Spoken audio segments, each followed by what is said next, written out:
안녕하십니까. 대구 충만교회 섬기고 있는 손성지 부목사입니다. 렘넌트 세계관 연구팀 리더로 섬기고 있는데요. 오늘 특별히 세계 우리 산업인 대회를 맞이해서 4차 산업혁명과 미래 현장이라는 큰 주제 속에 오늘 심부름을 하게 되었습니다. 제가 한번 기도하겠습니다. 하나님, 전국 세계 이 한 시대 복음 전도 운동, 선교 렘넌트 운동을 위하여 귀한 산업인, 중직자, 전도자 렘넌트를 불러주시니 감사합니다. 특별히 무르익어가는 4차 산업혁명 시대를 전도자의 눈으로 분별하며 위기인 것 같으나 세계 복음화 237을 살리는 절호의 기회인 것을 볼 수 있는 영안을 열어 주옵소서. 오늘도 약속하신 성령의 충만함을 함께 누리는 모든 전도자들로 인도하여 주옵소서. 감사드리며 살아계신 예수 그리스도 이름으로 기도합니다. 아멘. 네, 오늘 4차 산업혁명 시대와 전도자라는 제목으로 오늘 제가 섬기게 되었습니다. 보고하는 마음으로 오늘 여러분들과 함께 소통하는 그런 시간이 되었으면 좋겠습니다. 사도행전 27장 24절, 바울아 두려워하지 말라. 네가 가이사 앞에 서야겠고 또 하나님께서 너와 함께 항해하는 자를 다 내게 주셨다 하였으니 바울의 중요한 정말 언약을 보여주고 있고 그 여정을 보여주는데요. 전도자 류 목사님께서도 가장 중요하게 붙잡고 있는 언약을 하셨습니다. 이 시대에 4차 산업혁명 시대를 맞이하면서 정말 한편으로는 두려운 마음도 들고 예측 불허의 미래 상황에 당황할 수 있는 그런 앞으로 시간표도 있을 것 같습니다. 하지만 그것을 우리는 전도자의 관점에서 언약의 여정으로 함께 인도받는 중에 함께 항해하는 자를 다 우리에게 주신다라는 약속을 붙잡고 4차 산업혁명 시대에 따른 후유증을 정말 대비하면서 전도자로서의 우리의 본질적인 정체성을 가지고 승리할 수 있는 언약의 여정이 되기를 소망합니다. 4차 산업혁명에 따른 산업별 융합의 변화가 많이 일어납니다. 오늘 이 자리에 저는 우리 귀한 중직자 또 산업인 우리 렘넌트들과 전도자들에게 이 전문 영역에 있는 어떤 전문인으로서 하는 얘기가 아니라 목회자로서 또 전도자로서 우리 렘넌트 사역자로서 이 4차 산업이라는 이 변화는 특정 분야에만 해당되는 것이 아니라 전 세계 또 전 분야, 전 영역, 전 계층에게 영향을 미치기 때문에 전도자로서 렘넌트 사역자로서 또 이것을 어떻게 봐야 될 것인지를 또 기도하는 마음으로 오늘 이 자리에 섰습니다. 그렇기 때문에 전도자로서의 초점을 가지고 함께 나눠야겠는데요. 전도자라는 것은 목사나 또 우리 선교사님이나 여기에 국한된 것이 아니라 우리 모든 산업인들, 렘넌트들, 이 시대에 부름받은 저와 여러분 모두가 이 시대의 전도자로 부름받았습니다. 그렇다면 이 4차 산업혁명 시대에 정말 거대한 쓰나미와 같은 흐름을 과연 어디에 초점을 두고 우리는 인도를 받고 준비해야 될까요? 4차 산업혁명과 미래 현장의 흐름은 사실 어느 누구도 정확히 알 수 없습니다. 오직 하나님만 아시겠죠. 4차 산업혁명은 매우 융합적이고 총체적이면서 기하급수적인 어떤 기술적인 발전을 이루고 있기 때문에 중요한 것은 지금도 현재 진행형이라는 겁니다. 그렇다면 우리는 그 뿌리가 뭐냐, 본질이 무엇이냐, 그것을 볼 수 있어야겠죠. 역사를 잊은 민족에게 미래는 없습니다. 역사 의식이 없는 사람은 지금 자신이 어느 지점에 서 있는지 또 어디로 가야 할지 모른다. 유명한 역사학자 아놀드 토인비가 한 말인데요. 저와 여러분이 서 있는 이 시점, 정말 중직자로, 산업인으로, 전도자로, 렘넌트 사역자로 부름받은 이 시대, 우리가 어디에 과연 서 있는가? 그것을 정확히 하려면 4차 산업혁명의 흐름을 우리가 어떻게 전도자로서 미래 현장을 볼 수 있을까? 거기에 대한 답은 당연히 바로 하나님의 말씀 속에 있습니다. 성경에는 계속 반복된 흐름을 우리에게 보여주고 있습니다. 애굽과 블레셋, 바벨론, 또 로마 시대, 성경의 주요 흐름을 보면 언제든지 그 시대에 우상화된 국가, 종교, 단체들이 있었죠. 그들은 흑암 서밋이 되어서 다른 힘을 가지고서 그 시대의 문화를 또 문명을 일으키고 발전시켜 왔습니다. 근본 뿌리는 결국 창세기 3장, 6장, 11장이죠. 바벨탑 운동이요, 네피림 운동이요, 결국 내가 주인 되고 내가 신이 되겠다라는 운동. 그 결과로 역사에는 표면적으로 이런 결과물이 나타났던 것뿐이죠. 이 시대도 마찬가지인 것 같습니다. 3단체 메이슨 운동이 일어나고 있고 그 뿌리 속에서 결국 창세기 3장, 6장, 11장을 현대화하는, 전세계화하는, 문화화하는, 그리고 개인을 파고들고 있는 이 흐름이 일어나는 중에 이 4차 산업혁명이라는 것이 사실 나오게 된 거죠. 제가 청소년 시기에 전도자를 통해서 청소년 전도신학원 1기생으로 말씀을 받으면서 중요하게 각인됐던 역사의식이 있습니다. 그것은 바로 시대마다 소수를 통해 복음이 회복되는데 그게 다수가 되고 성공과 자리와 많은 누릴 것들이 생겨나면 또 육신화되어지고 본질을 놓치고 전도 선교가 끊어진다. 복음이 상실된다. 그렇게 되면서 3단체가 시대를 주도하고 우상단체가 일어나서 결국은 성경과 교회사, 세계사의 반복된 흐름이 시대의 재앙과 전쟁과 멸망으로 종결되고 또 소수를 통해 남은 자의 여정이 시작된다. 이게 끊임없이 반복됐던 성경의 이야기고 교회사, 세계사의 흐름이다라는 그런 중요한 어떤 전도자의 관점, 의식을 저희들에게 전달해 주셨습니다. 그래서 2018년 7월 25일 렘넌트 리더 수련회 1강 때 이런 말씀하셨죠. 세상이 깊은 것을 못 보면 복음의 리더가 될 수 없고 전도운동 할 수 없다. 지금 세상 속에 있는 깊은 문제를 본 사람은 다르다. 모세가 이걸 본 것이다. 사탄이 만든 함정, 틀, 올무는 3단체에 의해 지금도 명백하게 진행되기에 여러분들이 보게 될 것이다.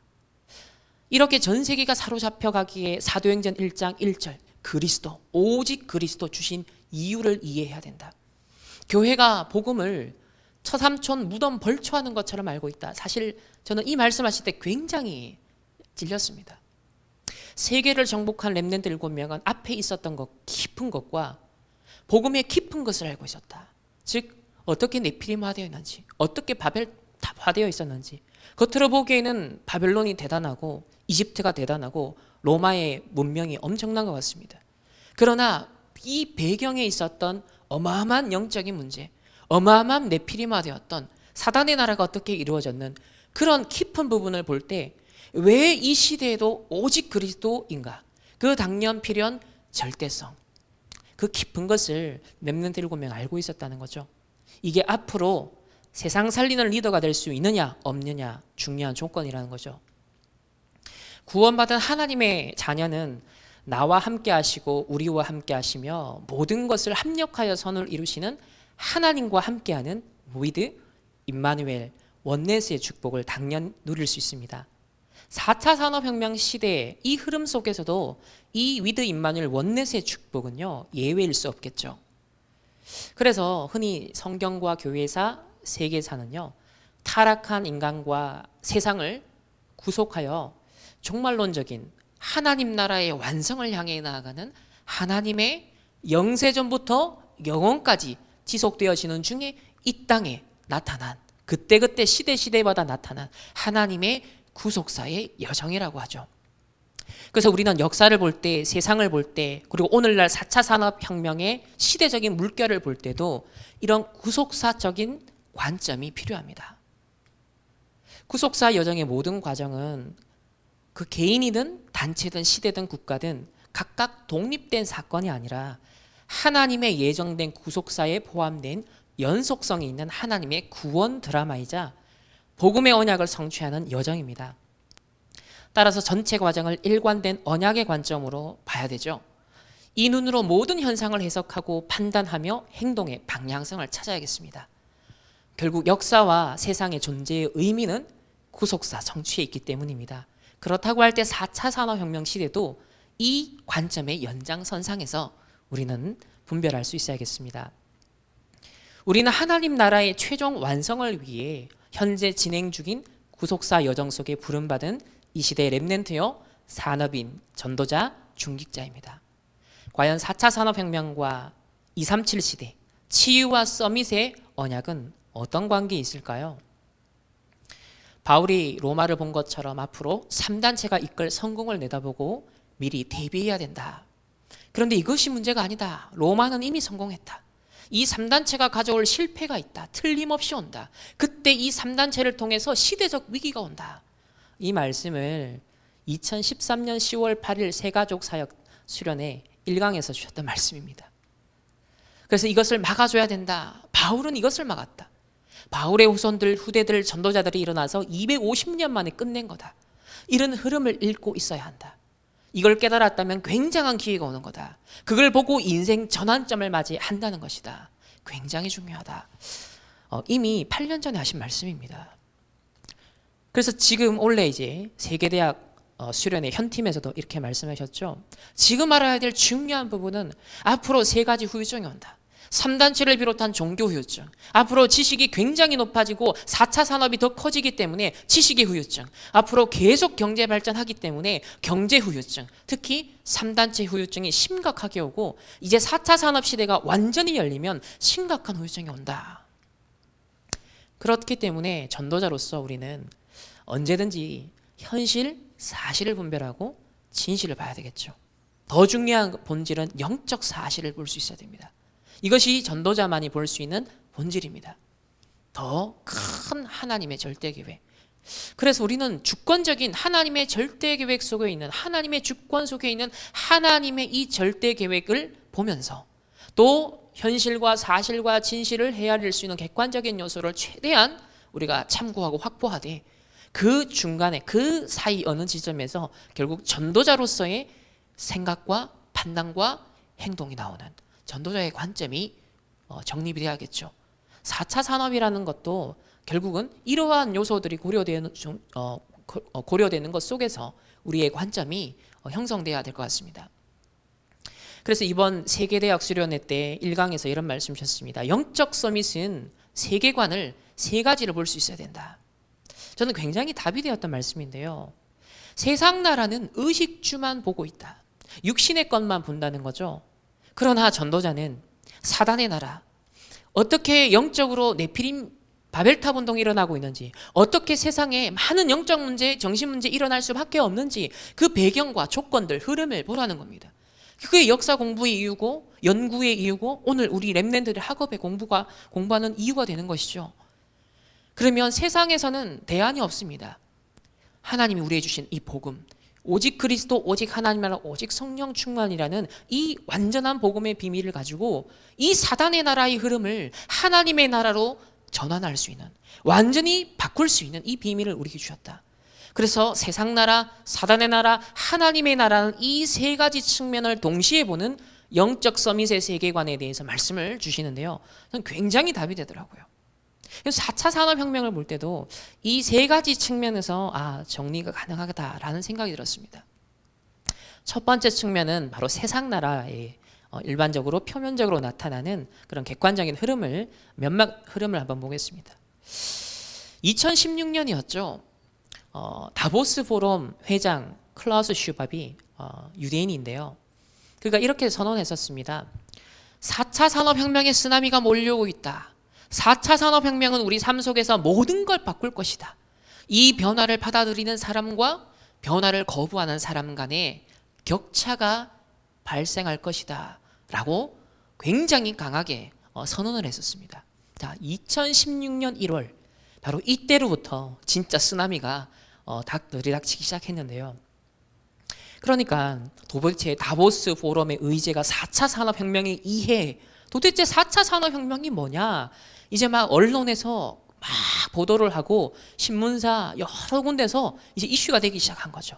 뜨거운 감자가 되기 시작했습니다. 그런 가운데 저와 여러분에게 가장 피부에 와닿았던 하나의 이벤트가 뭐였습니까? 바로 이세돌 씨와 알파고의 대국이었습니다. 이때 참패하고 말았죠. 그래서 결국 인간의 어떤 면에서 최고의 지능을, 정말 이 바둑하는 이 기사가 천재적인 지능을 사실 발휘하는데 그 경험치를 2살짜리 인공지능이 깨워버린 겁니다. 5,000년 인간 바둑의 역사를 넘었다라고 표현을 하는데요. 저는 이걸 보면서 굉장히 인공지능이 이 정도까지 발전되었다라는 것을 입증하려는 그런 4차 산업혁명의 주류들이, 그런 어떤 흐름을 만드는 세력들이 어떤 인증용 마루타로 이 인공지능을 인증하는 마루타로 이 이세돌 씨가 인류를 대표하여서 이렇게 섰던 자리가 아닌가. 참 씁쓸하더라고요. 아니나 다를까 결국 은퇴하고 말았죠. 그리고 은퇴할 때 AI 화가가 그린 초상화를 전달받습니다. 웃고 있는 모습이지만 저는 굉장히 뭐랄까요, 마치 한 분야의 최고 서밋, 그 전문인의 인생, 그 생명이 끝났다, 그런 뭔가의 참 씁쓸한 어떤 감정을 느낄 수 있었던 그런 장면이었습니다. 이때 이후로입니다. 이제 모든 영역에서 우리나라도 이제 4차 산업에 대한 각성이 일어나죠. 그러니까 4차 산업 어떻게 하면 생존하냐, 어떻게 하면 살아남지, 어떻게 하면 경쟁력을 갖출 수 있을까, 이 초점을 맞춰서 막 온갖 종류의 프로그램들, 뭐 세미나들, 각 전문인들이 이제 뭐 책도 쓰고 영상도 만들고 각종 특강들도 막 TV에 많이 나왔었죠. 이제는 국가 아예 정책적으로 급속도로 이 4차 산업 이 흐름에 대비해서 이제는 아예 그냥 미래의 산업의 방향이 세팅이 되고 많은 투자가 일어나고 있는 그런 시점이죠.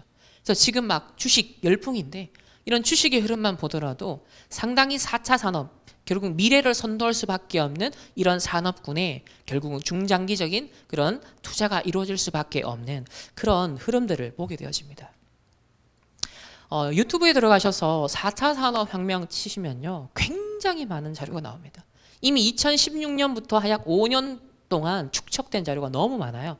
그 중에 아주 뭐 좋은 다큐멘터리도 많기 때문에 또 전문인들의 그런 어떤 각 분야별 그런 많은 얘기들을 들을 수 있기 때문에 그런 것도 또 우리 랩런트들 인턴십하는 차원에서 객관적인 세상의 나라의 흐름을 볼 때는 도움이 되는 것 같습니다. 그래서 지금 2008년과 2018년 이 10년 사이에 전 세계 특별히 이 미국을 중심으로 시가총액 상위 10개 기업이 완전 바뀌어버렸죠. 거의 뭡니까? 플랫폼 기업. 거의 인터넷 이것을 매개체로 하여서 하는 사업. 애플이라든지 알파벳, 아마존, 마이크로소프트, 텐센트, 페이스북, 이런 최상위권에 있는 기업들이 완전 바뀌어버린 겁니다. 이런 시대적 변화가 도대체 무엇을 시사하는가?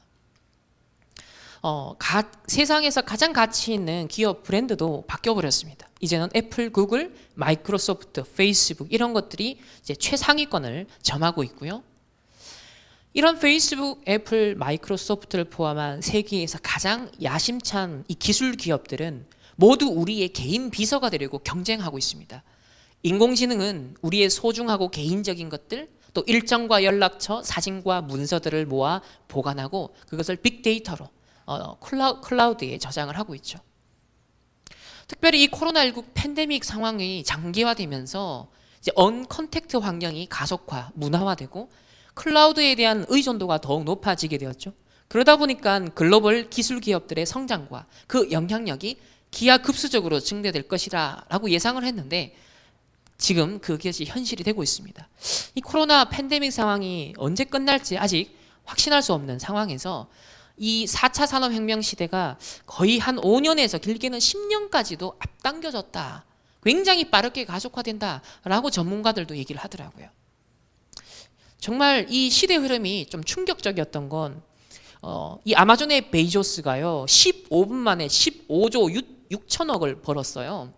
이게 이제 특별히 코로나라는 특별한 상황에서 이제 일어났던 순간적인 어떤 현상이긴 하지만 굉장히 수조 원들이 심지어 10조가 넘는 이런 금액들이 어마어마한 흐름들이 이런 4차 산업과 관련된 그런 플랫폼과 관련된 기업들에 의해서 좌지우지되고 흘러들어가고 있는 그런 지금 시대의 경제적 변화를 우리가 목격하게 됩니다. 이제 디지털 기반의 비대면 기술을 적용한 구조적인 혁신과 변화가 급속도로 이루어지고 있습니다. 포스트 코로나 시대의 대응 역량을 강화하기 위한 노력으로 이제는 4차 산업혁명 시대를 더욱 가속화시키고 있죠. 그런 중에 이 4차 산업혁명 시대가 이슈가 되면서 계속 논쟁거리가 있습니다. 인공지능에 대해서 신중론과 낙관론, 인류 문명 사상 최악의 사건이 될 수 있다라는 견해가 있는가 하면 더 많은 기회를 만들 수도 있다. 또 AI 경쟁이 앞으로 3차 대전을 일으킬 수도 있다. 이게 제가 한 얘기가 아니라 앨런 머스크가 한 얘기입니다. 마크 저커버그는 AI의 미래에 대해서 매우 낙관적이다. 이렇게 상충하는 견해가 이 서밋들 세계에서도 일어나고 있더라고요. 인공지능은 데이터 처리 양이나 속도 면에서 사람보다 훨씬 우수하고 탁월합니다. 그래서 특정 분야에 대해서 사람보다 월등한 일을 효율적으로 아주 탁월하게 수행할 수 있죠. 따라서 사람들 각 개인이 할 수 없는 것, 또는 사람들이 아무리 많이 모여서 집합적으로 집단적으로 뭔가를 하려고 하더라도 절대 할 수 없는 것을 인공지능은 능히 해낼 수 있습니다. 인공지능은 그동안 사람들이 늘 신경을 쓰고 주의를 집중해서 하던 일들을 대신 수행하므로 사람들이 여가를 갖거나 다른 중요한 일에 시간과 에너지를 쓸 수 있게 해주죠. 가령 자율주행 기술이 앞으로 완성된다면, 보편화된다면 장거리 갈 때 힘들게 운전하지 않고 쉬거나 일을 하면서 이동할 수 있겠죠. 또 이제 주식 이런 금융 분야에는 AI가 일찍 도입이 되어져서 이제는 실제로 이 AI들이 많은 일들을 하고 있다고 합니다. 그 기사에 나오기를 공포가 뭐냐? 사람이 이 금융 어떤 변동에 굉장히 심리적인 변동이 큰데 AI는 걔는 그렇지 않다는 거죠. 굉장히 냉정한 AI가 증시가 요동칠 때 600%의 수익을 냈다. 이런 기사가 나옵니다. 인간의 뇌는 확증 편향의 법칙에 쉽게 좌우되는 좀 취약점이 있습니다. 자신의 신념과 일치하는 정보는 수용하고 신념과 일치하지 않는 정보는 무시하는 경향을 말하죠. 그래서 가짜뉴스를 포함해 복잡한 정보가 많을수록 뇌는 익숙한 사실만을 받아들이는 현실 도피형 행보를 보입니다. 그래서 레이더스탁은 감정 없는 이 인공지능 로봇이 데이터만 가지고 이런 팩터만 가지고서 매수, 매도 사인을 내린다라고 합니다. 또 2019년 영국에서는 휴머노이드 아이다가 담보되지 않는 미래를 주제로 단독 미술 전시회를 개최했습니다. 아이다는 카메라로 수집한 정보를 바탕으로 예술성, 정교함, 창의성을 학습해서 스스로 추상화를 그릴 수 있다고 합니다. 이 그림은 마이크로소프트와 렘브란트 미술관이 공동 개발한 인공지능 프로젝트 넥스트 렘브란트를 통해 만들어진 작품입니다. 이제 예술 영역만큼은 인공지능이 범접할 수 없다라고 초기에는 낙관하던 것이 허물어지고 있죠. 중국의 AI 챗봇 샤오이스는 현대 시인 519명의 작품을 학습해서 1만여 편의 시를 지었다고 합니다. 이 중 일부가 햇살은 유리창을 읽고라는 제목으로 출간되기도 했는데요. 시집의 제목 역시 인공지능이 스스로 직접 지었다고 합니다. 또 인공지능은 인간 예술가와 협업을 통해 새로운 예술 분야를 개척하기도 합니다.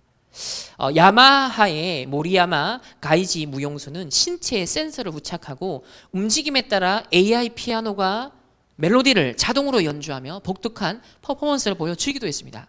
현재까지는 퍼포먼스 수준이고 이벤트성 수준이지만 결국 각 분야의 이 예술 영역에서도 각 전문인들이 AI를 비롯한 4차 산업혁명의 새로운 이 변혁, 이 변화의 흐름에 적응하고 또 생존하고 어떻게 하면 또 융합하여서 살아남을까 다들 모색을 하고 있더라고요. 그래서 그 유명한 우리 이시정 작가가 히트를 쳤었죠. 대체당할 거냐, 지배할 것이냐, 당신은 무엇을 준비할 것이냐, 또 무엇을 하고 있는가, 과감하게 질문을 던졌습니다. 그래서 이분이 이런 얘기를 했죠. 디지털 차단해라. 나만의 평생 유치원을 설립해라. 노잉을 버리고 비잉, 두잉을 해라. 생각의 전환, 디자인 싱킹을 하라. 또 인간의 고유 능력을 일깨우는 무기, 철학을 하라. 바라보고 나누고 융합하라. 문화 인류학적 여행을 경험하라. 나에서 너로 우리를 보라 등을 얘기했습니다. 여기에는 결국 영적인 재해석, 재적용, 재창조할 수 있는 내용들은 빠질 수밖에 없죠. 자, 이런 상황에서 결국 4차 산업혁명이 위기냐, 기회냐, 디스토피아냐, 앞으로 유토피아냐, 주로 이런 논의들의 핵심을 관통하는 주제는 뭐냐면 일자리입니다. 결국 의식주 문제더라고요. 어떻게 하면 먹고 사는 문제에 있어서 인류가 경쟁력을 갖고 생존할 수 있느냐, 이런 측면에서의 위기와 기회를 논하는 것에 거의 편중이 되어 있습니다. 그래서 인간 존재가 실존적으로 또 영적으로 직면할 수 있는 본질적인 문제에 대한 논의는 세상에서 제외되어 있죠. 노바디의 영역입니다. 바로 전도자에게 주어진 주제입니다. 그러면 세상 나라 의식주 측면에서 표면적인 많은 발달이 효율성을 제고하고 유용함과 편리성을 우리 인간에게 줄 겁니다. 또 많은 어떤 병, 인간이 애로사항들, 딜레마를 또 해결하는 많은 혜택들을 우리 인류 문명에 가져다 줄 수도 있겠죠. 그러나 역사와 또 성경을 볼 때 언제든지 창세기 3장 아래에 있는 모든 인간들은 결국은 어디에 종로로 타냐면 사단의 나라를 이루는 네피림 나라, 이 바벨탑을 쌓는데 결국 본인이 알든 모르든 기여하고 거기에 한 단계를 놓는, 계단을 놓는 그런 역할을 할 뿐이죠. 그래서 전도자를 통해 이렇게 말씀하십니다. 무슨 시대 오느냐? 무속 시대 온다.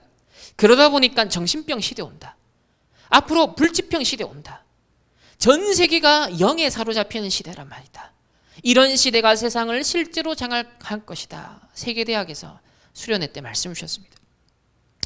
특별히 이 4차 산업혁명이 이제 대두가 되는데 실리콘밸리를 중심으로 한 이런 기술 기업들은 이미 오랜 기간 동안 명상운동을 해왔습니다. 구글이 본격 도입한 마인드풀니스 명상을 계기로 전 세계의 명상 열풍이 지금 대중화되고 있습니다. 스트레스와 병을 완화하고 집중력과 공감력을 향상시키며 심지어 창의력 향상에도 활용된다. 굉장히 과학적으로, 의학적으로, 객관적으로 나름 입증하는 그런 연구 결과물들이 쏟아지고 있죠. 특별히 차드 멍탄이라는 사람이 이 구글에 명상을 도입하고 이 구글을 지렛대 삼아서 명상을 전 세계화하는 플랫폼으로 이 구글을 선택했었습니다. 미션을 갖고 움직였던 거죠. 이 차드 멍탄을 계기로 해서 위즈덤 2.0이라는 실리콘밸리의 이 엘리트들, 이 서밋들, 4차 산업혁명의 주역들이 많이 활용하는 이 명상 컨퍼런스, 그게 바로 위즈덤 2.0인데요. 이제는 우리나라의 스타트업 하는 또 젊은 청년들, 뭔가 도전적인 의식을 가지고서 뛰어들려고 하는 그런 젊은이들에게 이렇게 어필이 되고 있습니다. 위즈덤 2.0 코리아까지 열렸죠. 하지만 오늘날 유행하는 명상 열풍의 이면에는요, 실리콘밸리 테크 기업, 이 서밋들이 오래전부터 뿌리내리고 있었던 창세기 3장, 6장, 11장의 세계관, 영성운동, 그 영적 배경이 있다는 것을 우리는 전도자로서 분별해야 됩니다. 현재 세계적으로 권위 있는 심리학자나 뇌과학자들은 대략 60대 후반, 70대 정도입니다. 이들이 오늘날 명상의 과학화를 이루어낸 주역들인데요. 그들은 주로 구글을 비롯한 이 4차 산업혁명의 중요한 선도 주자 역할을 하고 있는 그런 기술 기업들의 멘토가 되고 있고 많은 세미나를 그들이 이끌고 있죠. 근데 이들이 대학 시절, 30대 청춘 시절이 주로 60대, 60년, 70년대 히피 반문화가 성행하던 시기였습니다. 특별히 UC 버클리라든지 이런 미국의 엘리트 히피들이 전통적 세계관, 가치관에 맞서 기존의 서구적인 사고방식과는 다른 사상을 찾아내려 했었죠. 그 과정에서 발견한 것이 바로 동양 철학과 사상, 불교, 힌두교, 요가, 명상 등이었습니다. 그래서 이 60, 70년대 휩쓸었던 비틀즈도 뭡니까? 1년 동안 인도에 가서 영성훈련, 명상훈련을 합니다. 거기서 많은 영감을 가지고 곡을 써내고 히트를 치게 되어지죠. 그 대표적인 또 이 세대가 바로 스티브 잡스입니다. 아이폰, 아이패드와 같이 정말 시대의 구조적인 변화, 패러다임 자체를 정말 바꾼 그런 혁명적인 어떤 면에서는 영향을 미친 인물인데요. 그 역시 20대, 바로 이 젊은 시절부터 평생을 명상에 매일 집중하는 시간을 가졌다고 합니다. 이 마이크로소프트를 창업하고 지금은 이제 은퇴를 해서 많은 자선 사업을 하고 있는 빌 게이츠 역시 최근에 명상에 대해 깊은 이해를 하게 됐다. 이전부터도 생각 주관이라고 그래서 나름 집중하는 비밀이 있었던 사람인데요. 이제는 일주일에 두세 차례 10분씩 명상을 한다. 하루에 몇 분을 떼어내 머릿속에 생각들에 집중하는 법을 연습한다. 근육을 단련하는 것처럼 명상은 마음 운동이다. 근데 이렇게 빌 게이츠가 명상에 관심을 갖게 된 계기가 바로 유발 하라리의 책 21세기를 위한 21가지 제언입니다. 결국 이 21가지 제언의 가장 핵심 포인트 중에 하나가 명상을 하는 거였습니다. 그 논지는 뭐냐면 인간의 마음은 항상 걱정한다는 거예요. 필연적이라는 거예요. 다양한 이유가 있죠. 결국 창세기 3장, 6장, 11장 때문이지만, 그래서 이러한 공포에 맞설 유용한 수단이 필요한데 21세기의 삶은 정말 그야말로 혼돈공허 흑암의 시대이기 때문에 이런 마음을 챙기는 명상이 요구된다라고 하라리는 강조합니다. 그는 24살이던 2000년 처음으로 열흘 10일 동안 명상 수련을 한 뒤 자기가 이때까지 알게 된 것이, 그때까지 살면서 그 당시에 알았던 것이, 그러니까 그때까지 살면서 배운 것보다 더 많았다라고 말합니다. 그 10일 동안 집중하는 데서 얻는 영감, 지혜, 통찰력이 탁월했다는 거죠. 결국 명상을 통해 얻은 집중력과 명정함이 없었더라면 사피엔스, 호모데우스, 정말 전 세계를 지금 거의 10년 가까이 몇 년 동안 히트를 치고 정말 웬만하면은 거의 지성인이다 라고 하면 거의 봤던 책 사피엔스, 그 다음이 호모데우스, 이런 책을 쓰지 못했을 거다라고 합니다. 지금도 매일 2시간씩 명상을 하는 나름의 서밋 타임을 가지고 있어요. 매년 한두 달 정도는 명상 수련을 아주 집중적으로 한다. 이번 주 우리 본부 말씀에서 안식년과 희년에 대한 말씀 주셨죠. 가나안 정복을 앞두고 너무나 중요한 시대의 시간표를 앞두고서 뭐예요? 이때까지 받은 은혜를 아주 집중적으로 내가 만드는 시스템 준비해라.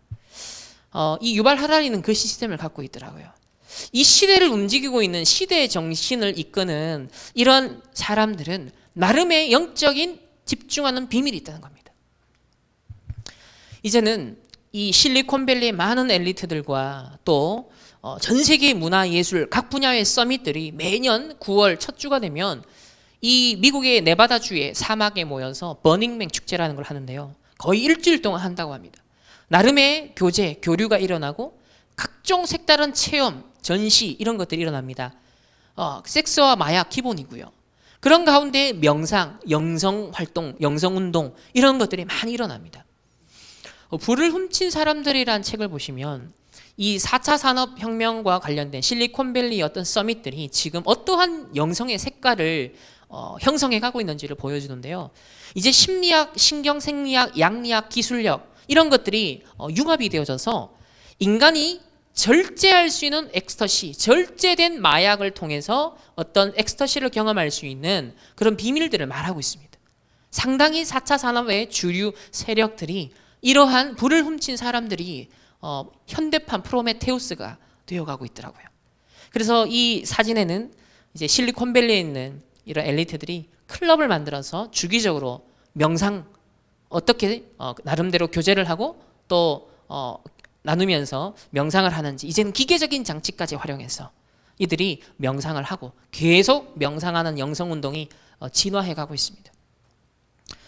특별히 이 4차 산업혁명의 어떤 영적 정신적 배경을 살펴봄에 있어서 우리 스튜어트 브랜드라는 사람을 꼭 기억할 필요가 있는데요. 1960년대 초 한창 이제 히피 운동, 반문화 운동이 거세게 일어날 그 시대입니다. LSD 환각제 복용자들의 리더로 추앙받았던, 그래서 이제 마약 축제라든지 환각 파티라든지 이런 걸 많이 주최하고 기획했던 사람인데요. 이 스튜어트 브랜드는 홀 얼스 카탈로그를 발간한 인물입니다. 이 매거진은 스티브 잡스가 자신의 세대에 바로 바이블이라고 했던, 자신의 젊은 시절에 자기에게 영감을 준 책으로 유명한데요. 히피 세대에게 영감을 준 이 홀 얼스 카탈로그의 세계관은 그 서문에 잘 표현되어 있습니다. 직접 인용하자면 우리는 신과 다름없으며 그 역할을 제대로 수행해야 한다. 지금까지 기존의 질서를 할 수 있는 정부나 대기업, 공교육, 교회를 통해 이루어졌던 권력과 그 모든 영광을 모두 따져보아도 실제로 얻은 것보다는 폐해, 결점, 그림자가 더 많았다라는 거예요. 그런 딜레마에 맞서고 그 성과를 활용하려면 친밀하고 개인적인 힘의 영역이 발전되어야 된다. 그러니까 굉장히 어떤 개인의 영성, 개인의 정신적인 힘, 결국 한 개개인이 신이다라고 아까 선언했죠. 그 힘은 개인이 스스로 교육을 직접 주도하고 자기만의 영감을 발견하고 자기를 둘러싼 환경을 직접 만들고 모험을 원하는 사람들과 공유하는 힘이다. 자, 6, 70년대의 시대 정신을 주도했던 하나의 매거진인데요. 결국 그 머닝맨 축제라든지 이런 데가 가보면 결국 이런 자기를 둘러싼 환경을 직접 만들고 모험을 원하는 그런 괴짜들이 모여서 시대의 서밋들, 이런 시대의 많은 흐름들을 만들어내고 있습니다. 브랜드의 본질적인 관심은 더 영적인 것에 있었는데요. 그가 계속 갈망했던 것은 바로 홀네스, 완전한 일체가 주는 기쁨입니다. 우리 이제 원네스인데 완전한 일체가 주는 기쁨이어서 협력과 공유에 대한 갈구, 거대한 시스템 내에서 자기 위치를 의식적으로 자각하고자 하는 갈망이었습니다. 그러니까 산업화되어지고 자본주의가 굉장히 뿌리내리면서 많은 것들이 전문화되어지고 파편화되어져서 결국은 이제 핵가족화되어지고 개인화되어지고 그런 시대에 많은 공허함들, 많은 어떤 면에서 비인간적인 상황들이 발생하는, 여기에 대한 문제의식을 가졌던 60년대, 70년대 이 히피 세대들은 뭔가 연결되고 하나되고 협력하고 공유하는 것에 대한 뭔가의 갈망이 있었다는 거죠. 마셜 맥루언이라는 사람도 기억할 필요가 있습니다. 미디어는 메시지다라는 아주 유명한 말을 남긴 사람인데요. 이 스튜어트 브랜드는 대중적인 아이콘이 된 캐나다 학자 마셜 맥루언에게서 여러 아이디어를 가지고 왔습니다. 차용했습니다. 맥루언은 보수적인 그 당시 동료 교수들과는 달리 1960년대 이 당시에 반문화 운동에 참여했던 학자였습니다. 맥루언은 자신이 쓴 책에서 새로운 테크놀로지들을 신중하게만 다룬다면 세상을 하나의 거대한 네트워크로 묶을 수 있을 거라 예상했습니다. 지금 실현되었죠. 그 네트워크가 마법의 붕대처럼 세상을 감싸서 흔적도 없이 상처를 치유할 수 있을 거라, 치유의 관점에서 이 기술력, 테크놀로지, 네트워크를 본 거예요. 맥루언 역시 완전한 일체를 열정적으로 갈망했고 더 나아가 아래와 같은 거창한 포부를 밝힙니다. 오늘날의 컴퓨터는 어떤 코드나 언어도 다른 코드나 언어로 즉각 번역할 수 있다고들 한다. 자, 지금은 구글을 통해서 이제 실제로 우리가 활용을 하고 있죠. 즉 테크놀로지는 보편적 이해와 통합이라는 오순절의 상황을 만들어낼 수 있다는 거다. 여러분, 이 오순절을 가지고 와서 지금 쓰고 있습니다. 오순절이 뭡니까? 15나라에서 언어가 서로 소통되지 않는, 그런데 성령의 임함으로 초월적으로 언어가 소통되어지고, 그죠?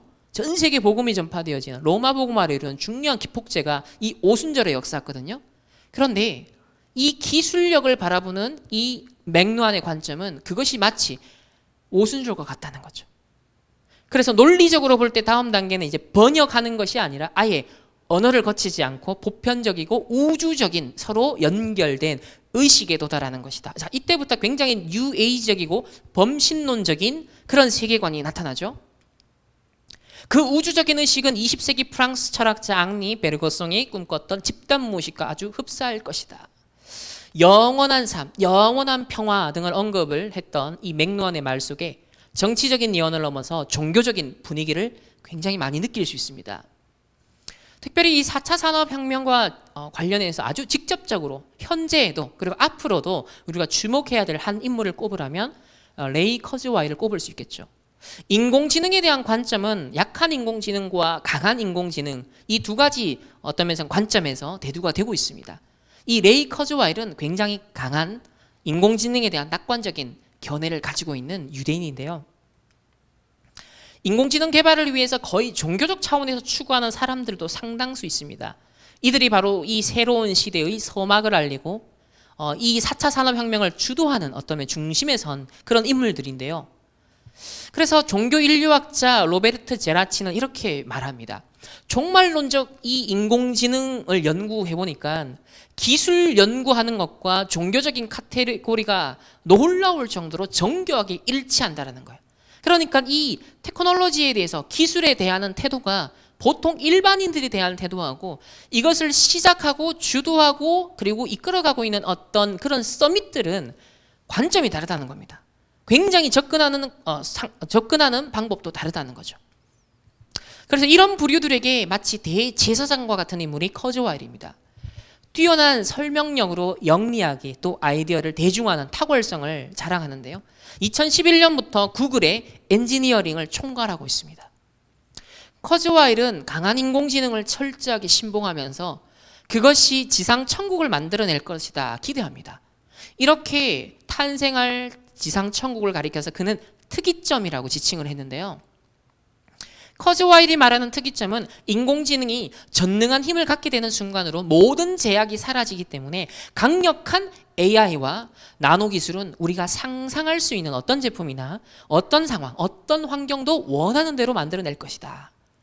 한편 이런 강한 낙관주의를 가지고 있는 커즈와일, 그의 인생의 배경에는 역으로 그를 공포에 빠뜨리고 굉장히 두려움에 빠뜨리는 트라우마가 있습니다. 상처가 있습니다. 홀로코스트의 생존자였던 그의 아버지가 인생 역경으로 결국 몸이 상했고 58세 갑작스러운 심장마비로 세상을 떠납니다. 미래에 대한 황홀한 이 커즈와일의 비전은 역설적이게도 바로 홀로코스트의 끔찍한 재앙으로부터 태동한 것이었던 거죠. 아버지의 죽음은 그의 뇌리에서 떠나지 않았고 계속 그에게 시달림이었습니다. 이런저런 생각을 하다가 늘 죽음을 떠올리게 되어지면 견딜 수 없이 깊은 슬픔과 외로움에 빠져들었다라고 그는 말합니다. 하지만 커즈와일은 이 죽음 문제 역시 기술력으로 엔지니어링으로 해결할 수 있다라고 장담을 하는데요. 그래서 흔히 2045년 특이점 때까지 자기가 살 수 있다면 영원히 어떤 면에서는 불사영생까지도 꿈꾸는 거죠.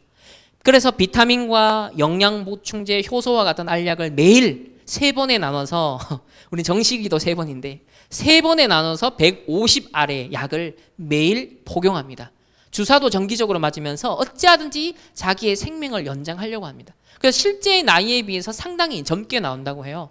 1년에 이 약값 충당하는 데만 11억을 쓰고 있는 사람입니다. 죽음의 공포, 죽음의 두려움, 홀로코스트의 그 상처와 트라우마, 이런 것 속에서 사실은 이 사람이 계속 추구하는 중에 결국 50년 동안 연구하게 된 것이 인공지능인데, 오늘날 이 구글 이세돌과의 이 알파고의 대구, 이런 모든 이벤트의 배경에 누가 있었다? 바로 이 커즈와일이라는 인물이 있었던 거죠. 그의 도전은 계속되어지고 있는데요. 특별히 홀로코스트에서 생존한 커즈와일의 부모님은 지성적인 예술가였습니다.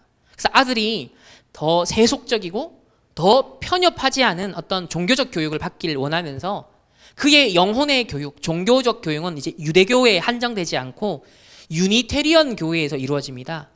이 유니테리언이라는 것은 18, 19세기 미국에 뿌리를 내리면서 특별히 이신론자들, 하나님의 역사적 섭리를 인정하지 않는, 특별히 프리메이슨들이 상당히 많이 이 이신론자들이었고 유니테리언이었는데, 유니테리언 교회에서 종교적 교육을 받게 되어집니다. 하버드 대학이 바로 이 미국에서는 유니테리언의 중심지가 되어 있는 현장인데요. 어떻게 교육을 받았느냐? 우리는 6개월간 한 종교를 연구하고 돌아가면서 이제 종교를 연구하는 겁니다. 예배 의식을 참가하고 경전을 읽고 종교 지도자들과 대화를 나누고 다른 종교로 넘어간다는 거예요. 그러니까 주제는 진리로 가는 여러 갈래의 길이 있다. 종교 다원주의. 그래서 종교 통합주의, 이런 것들이 사실은 이런 생각을 가지고 있는 사람들에 의해서 곳곳에서 점점 수렴이 되고 있고 흐름들이 모아져서 결국 앞으로 시대가 그 흐름으로 갈 수밖에 없게 되는 거죠. 물론 종교 간에 첨예하게 모순되는 부분도 있지만 세계의 종교적 전통 사이에 많은 유사성이 있다는 걸 나는 알게 되었다. 기본적인 진실은 외관상의 모순을 초월한 만큼 충분히 심오하다는 것도 깨닫게 되었다. 그러니까 다양한 것 같으나 그걸 관통하는 뭔가 종교적인 통일성이 있다는 걸 깨달았다는 거예요. 사실 이런 관점은 프리메이슨이, 특히 현대 프리메이슨이 1717년부터 지금까지 견지하고 있는 관점과 동일한데요. 프리메이슨들 중에서도 교육자들, 교수들이 모여서 세미나 또 어떤 학술적인 발표를 하는 모임이 있다고 합니다. 거기서 어느 한 사람이 신에 대한 새로운 관점과 종교 간의 조화를 위한 탐구라는 글을 발표합니다. 내면에서 신성의 원천을 찾아볼 수 있기 때문에 더 이상 외부에서 신을 창조할 필요가 없다. 모든 프리메이슨 교육자들의 사명은 종교 간의 조화를 방해하는 것과의 투쟁하는 것이다. 프리메이슨은 모든 종교들의 본질적 통일성을 인식하고 있기 때문에 종교적인 증오와 의심을 야기시킨 깊은 상처를 치료하는데 공헌할 수 있고, 전쟁과 살생을 야기하는 오해의 간격을 총체적으로 제거할 수 있는 잠재적인 피스메이커, 다리 역할을 감당할 수 있다. 이것이 18세기부터 프리메이슨이 현재까지도 견지하고 있는 아주 중요한 사상, 세계관인데요. 이러한 동일한 관점이 이 레이 커즈와일에게도 종교 교육에 있어서, 그의 종교관에 있어서는 일맥상통하고 있다라는 부분입니다. 자, 그렇다면 이렇게 일반 나라를 관통하여서 그 이면에 있는 사단의 나라, 네피림의 나라가 어떻게 구축되어 가는가, 어떤 영성운동을 하고 있고, 어떻게 창세기 3장, 6장, 11장의 생각 속에, 또 어떠한 상처 속에, 어떠한 트라우마 속에 그런 것들이 함께 모여져서 이런 4차 산업혁명의 흐름들이 사실은 태동이 되어져서 지금은 이제는 터져서 일반인들에게, 우리에게 이제 와닿는 사건이 되고 있는데요. 그렇다면 이 흐름이 복음 가진 전도자들에게는 아주 세계복음화의 또 절호의 기회가 될 수 있다는 것, 하나님의 나라를 이룰 수 있는 중요한 전환점을 우리는 찾아내야겠습니다. 그래서 237 우리 치유와 서밋, 이게 아주 언약의 미래의 중요한 방향인데요. 237 시대라는 측면에서 한번 살펴볼까요? 현재 앨런 머스크를 통해서 전 세계의 인터넷 위성, 전 세계 아주 그냥 전 지구적으로 덮어버리겠다, 이런 스타링크 프로젝트가 현재 진행 중입니다. 그래서 목표가 42,000개의 소 위성을 쏘겠다. 현재 이미 일부 올라가 있고요. 그래서 지구 오지에서 그 어떤 곳에서도 초고속 인터넷을 활용할 수 있게 만들겠다. 우리가 돈 들여서 구축하려면 도저히 불가능한 시스템을 지금 괴짜이면서 천재적인 이 앨런 머스크를 통하여서 현재 이 프로젝트가 진행 중에 있습니다. 구글에서도 지금 전 세계를 네트워크하겠다. 그래서 누가 결국 빅데이터 시장을 선점하느냐, 여기에 따라서 결국 클라우드, 이 정보를 얼마만큼 확보하느냐에 따라서 비즈니스 모델, 또 컨텐츠, 많은 것들이 결정될 수밖에 없기 때문에 전략적으로 이 네트워크를 장악하는 지금 치열한 경쟁이 사실은 이 4차 산업혁명의 아주 핵심적인 지금 경쟁으로 지금 일어나고 있죠. 이제는 이제 5G가 상용화되어져서 이제 올해부터, 얼마 전부터는 이제 막 사람들이 많이 이제 이 시스템 속에 유입이 되기 시작했습니다. 그러면 이제 어느 시점이 되면 이 5G가 보편화되어지고 많이 깔리겠죠? 시스템이 아직까지는 시기상조이기라고는 하지만 그래도 많은 시스템이 앞으로 더 확충이 될 겁니다. 그럼 결국 4차 산업혁명 시대에 결국 우리 피부의 일반인들에게는 굉장히 편리한 것처럼 다가올 것은 사물 인터넷이다라고 하는데요. 그 사물 인터넷을 실제 가능케 하는 기반이 되는 것이 바로 5G라고 합니다. 그러니까 많은 것들이 뭐 인공지능이다, 많은 게 발전돼도 5G가 시스템으로 깔려지지 않으면 결국은 이게 아무 의미가 없게 되는 거죠. 그래서 이 5G와 관련된 많은 기업들에 대한 지금 투자들이 과감하게 엄청나게 지금 일어나고 있습니다. 4차 산업혁명의 주요 기술들이 집약되어 나타난 사회 경제적 변화 가운데 가장 주목할 만한 이슈 중 하나가 플랫폼 경쟁이죠. 플랫폼 비즈니스는 어떤 비즈니스 모델을 실행할 수 있는 온라인 플랫폼을 구축해 놓고 그 안에 많은 사용자를 끌어들여서 빠져나가지 못하게 하면서 사용자들로 하여금 수익을 최대한 뽑아내는 그런 유형의 비즈니스입니다. 사물 인터넷의 발전에 의한 변화도 굉장히 놀라운 수준이죠. 이제는 카톡, 페이스북, 인스타그램, 스카이프 등 시공간을 초월해서 긴밀한 소통이 가능한 것을 우리는 이제는 굉장히 당연하게 그냥 우리의 일상 속에서 활용을 하고 있습니다. 특별히 이 코로나19를 통해서 비대면, 우리 예배도 마찬가지고요, 각종 훈련도 마찬가지고요, 또 회의도 마찬가지고요. 이런 상황에서 이 줌이라는 어플이 굉장히 이제 떴었죠. 왜냐? 이 화상회의 굉장히 수준 있게 퀄리티 있게 진행할 수 있는 그런 어플이었기 때문입니다. 이렇게 전 세계가 네트워크화 되어지고 237 나라 5,000개 미전도 종족까지도 앞으로는 이 스타링크라든지 이런 오지에서도 어디서든지 접속할 수 있는 지금 시스템들이 지금 준비되고 있다는 거죠. 그렇다면 프랑스 작가 라퐁테는 모든 길은 로마로 통한다라는 유명한 말을 남겼는데요. 로마 제국 전역의 간선도로 8만 5천 킬로와 지선도로 7만 킬로, 총 15만 5천 킬로미터에 이르는 도로가 각 도시와 수도 로마를 유기적으로 연결해 주었죠. 로마 제국의 영토가 오늘날 미국 영토의 80% 수준이었는데도 불구하고 이 미국의 간선도로의 총 연장 길이 8만 8천 킬로미터와 불과 3천 킬로미터밖에 차이가 안 납니다. 이렇게 준비된 도로를 통해서 바울을 비롯한 우리 초대교회 전도자들이, 제자들이 복음을 전파했죠. 그 길은 전쟁의 길이기도 했고 많은 우상이 퍼지고 흑암 문화가 번져 들어가는 재앙과 저주의 길이기도 했지만 동시에 전도자들을 보호하고 전도자들이 마음껏 효율적으로 전 로마 제국을 다니면서 250년 동안 로마를 복음화하는 중요한 길이 되었습니다. 이번 세계 우리 선교대회 때도 굉장히 감동적인 장면이 있었죠. 정말 전 세계가 이렇게 네트워크가 되어져서 이렇게 하나님의 은혜를 소통하고 원네스를 경험하고 중요한 언약의 여정을 함께 가고 있는 것을 우리가 상당히 느낄 수가 있었습니다. 이번 렘넌트 대회도 마찬가지고 PK 순회 등 여름에 있었던 주요 훈련도 지금 줌이라든지 또 인터넷 시스템을 통하여서 우리가 잘 진행을 하였죠.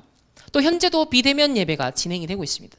자, 이 모든 것이 4차 산업혁명의 중요한 어떤 결과물들을 굉장히 긍정적인 측면에서 활용을 한 거죠. 그래서 237 시대에 중요한 이게 비즈니스로도 활용이 되고 또 그것이 많은 흑암의 문화를 또 퍼뜨리는 길이 될 수도 있지만 동시에 237 나라와 5천 미전도 종족 또 빈 곳을 정말 살릴 수 있는, 그래서 가상세계조차도 이제는 현장이 되어지는, 그 현장에도 교회가 세워져야 되는 중요한 시대적 시간표를 우리는 맞이하고 있습니다. 그런 가운데 우리 전도자가 정말 봐야 된 중요한 지점이 바로 치유의 현장인데요. 이 4차 산업혁명의 중요한 흐름들은 결국 치유가 더 부각될 수밖에 없는, 치유를 요구하는 그런 시대가 되어질 겁니다. 여러분 네이버 국어사전에 들어가서 중독이라는 한 번도 검색해보지 않은, 당연히 알고 있다고 생각하는 단어를 검색해 보십시오. 이렇게 나옵니다. 1번, 2번은 흔히 우리가 아는 그런 중독에 대한 내용이고요. 자, 3번을 보시면 어떤 사상이나 사물에 젖어버려 정상적으로 판단할 수 없는 상태를 말하죠.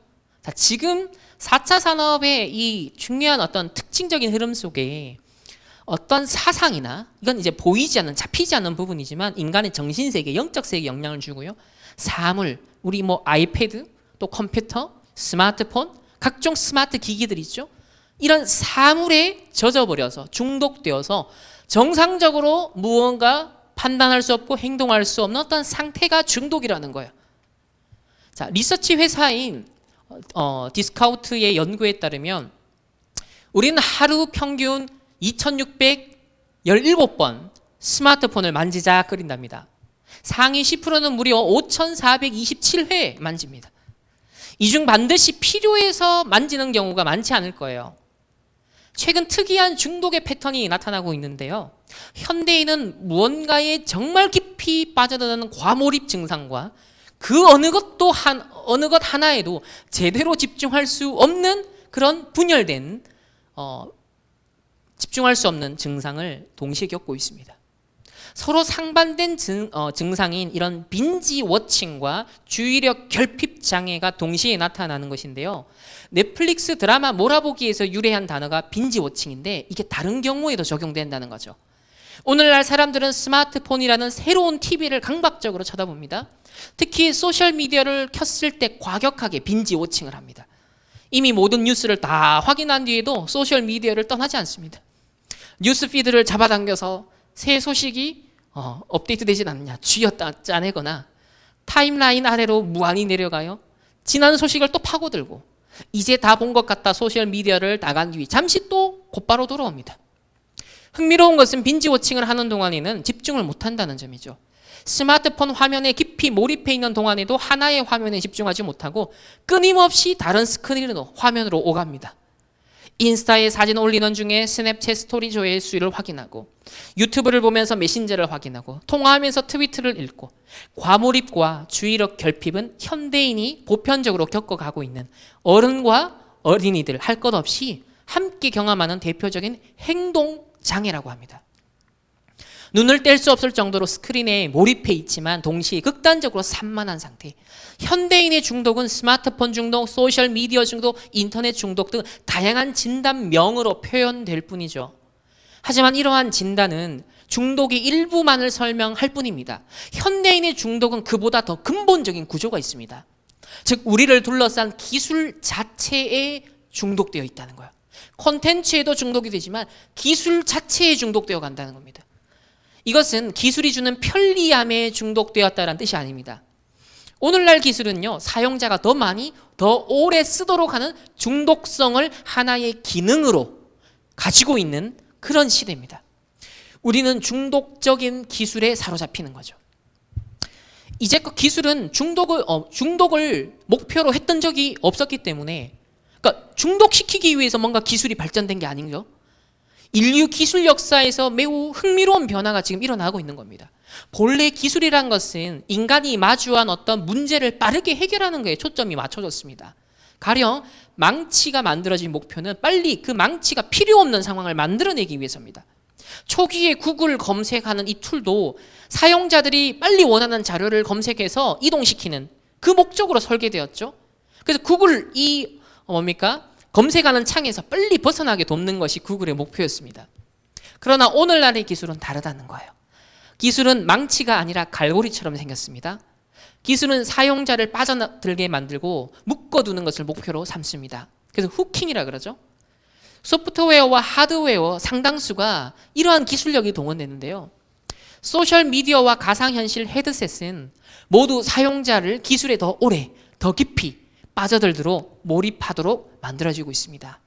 결국 기술에서 벗어나지 못하게 중독시키는 것이 이런 기술력의 궁극적인 목표고 이런 기술 기업들의 이윤이 되는 거죠.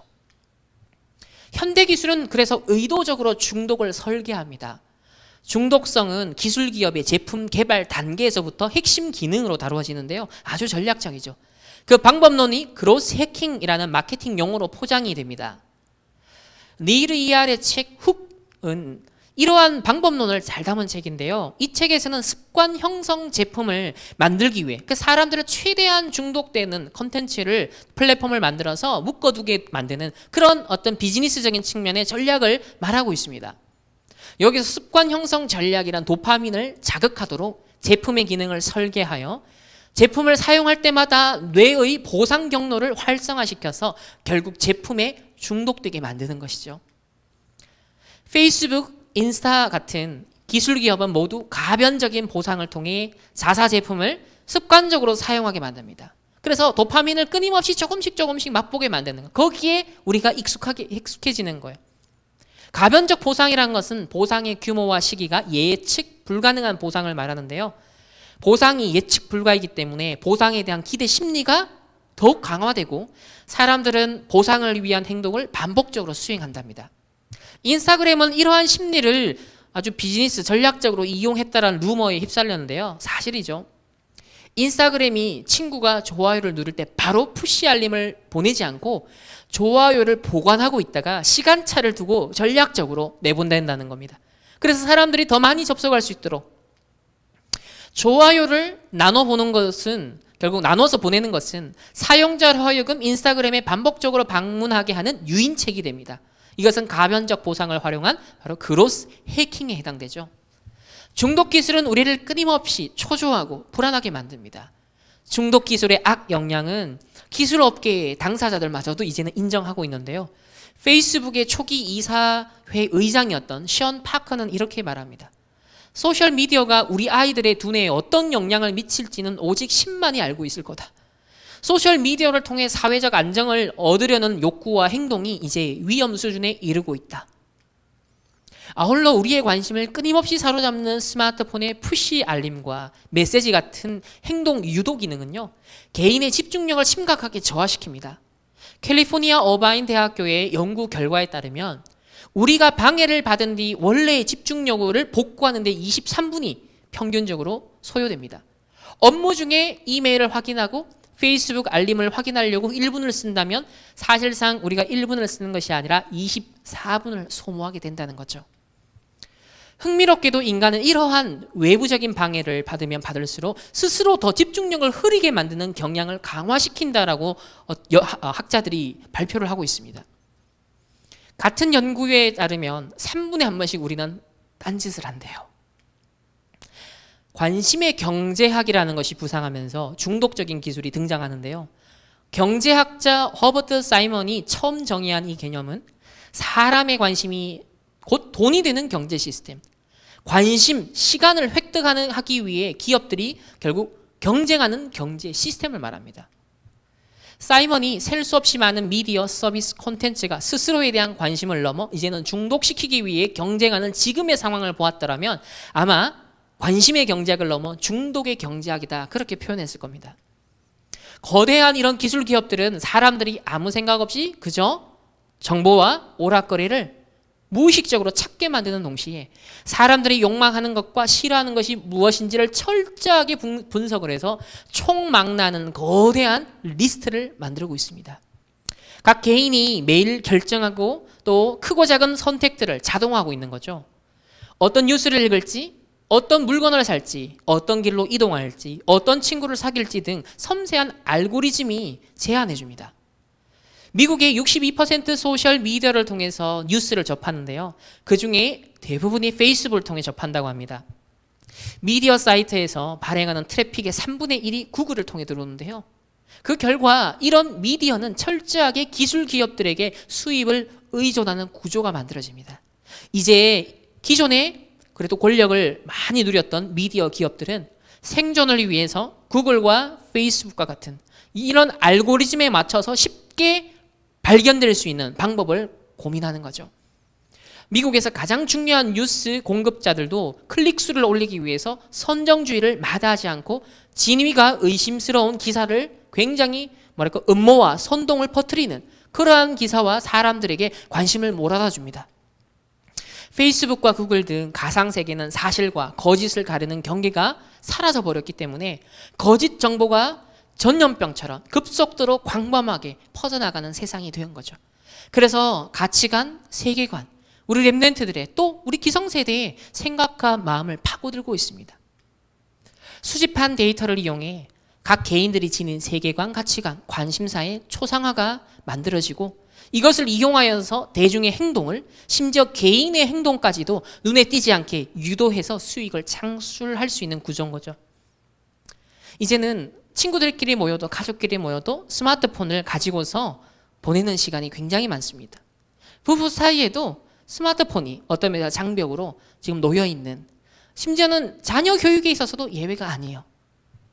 2013년 개봉된 영화 그녀에서 남자 주인공은 인공지능 사만다와 대화를 하다가 사랑에 빠집니다. 사만다는 동시에 수천 명과 대화를 했고 동시에 수백 명과 사랑에 빠졌다는 설정인데요. 물론 영화입니다. 인간 대 인간의 관계와 실제 내용은 다를지 모르지만 앞으로 인간과 인공지능 로봇 간의 일종의 인격적 관계, 정서적 교감이 이루어질 수도 있다라고 지금 전문인들은 보고 있습니다.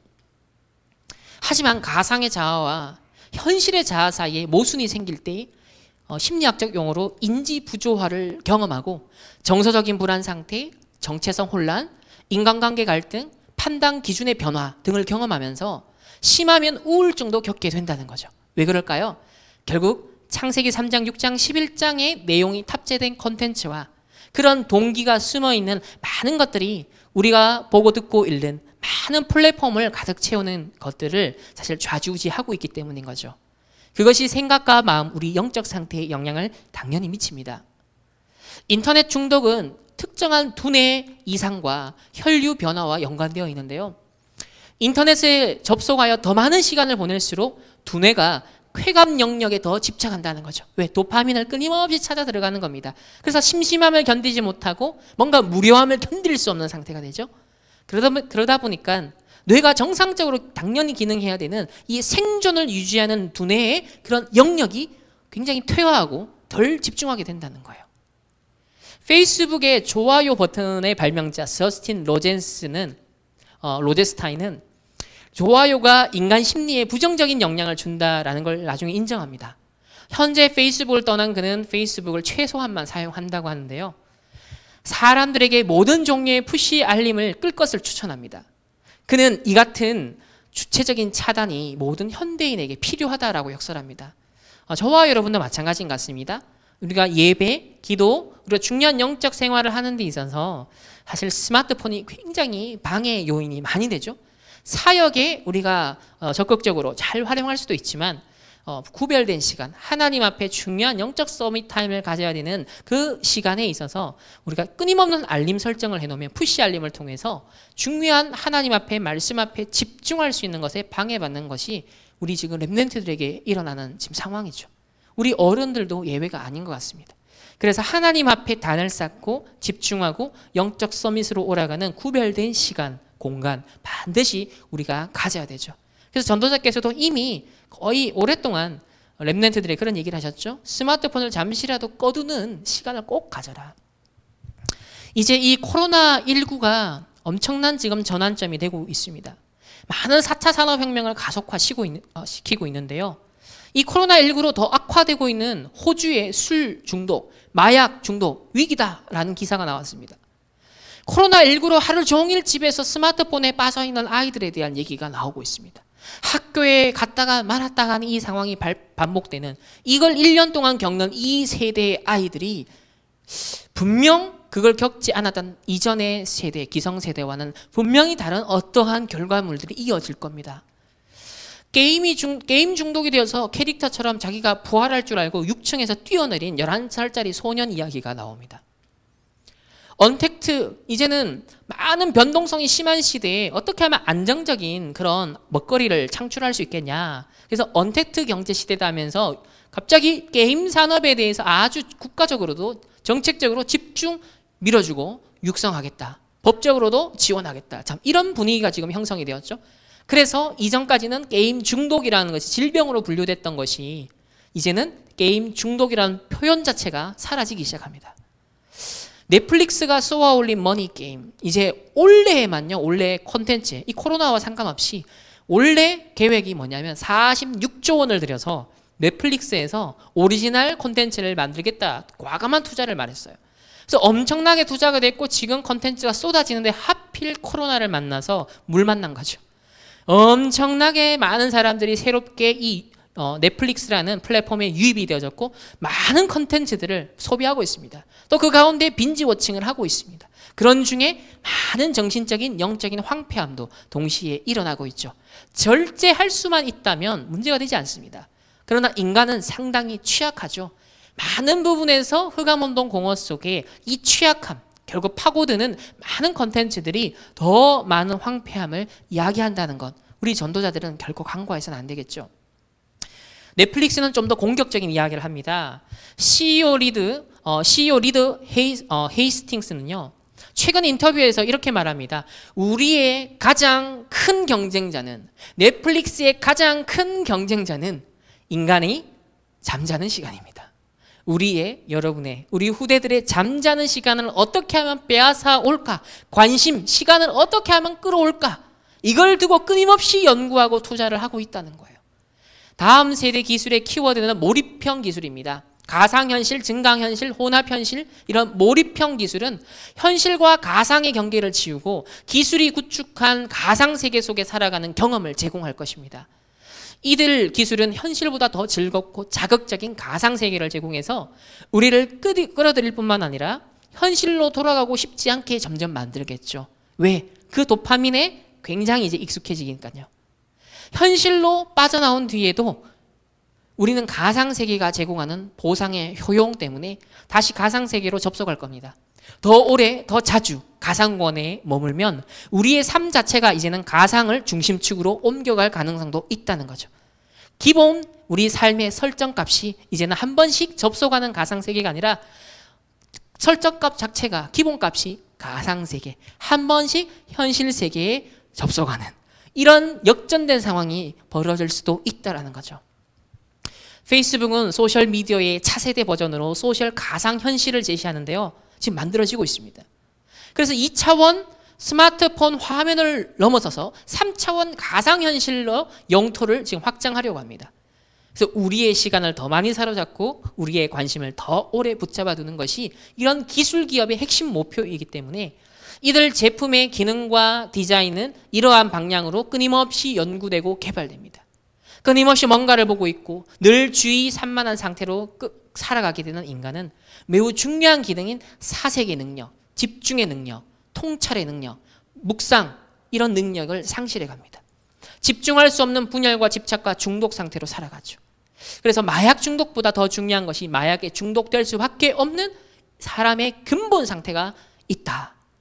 결국 성경은 하나님의 형상대로 창조된 인간이 범죄하여 하나님과의 관계가 단절되었음을 증언하는데요. 하나님 떠난 모든 사람은 본질적으로 혼돈과 공허와 흑암의 영적 상태에 직면합니다.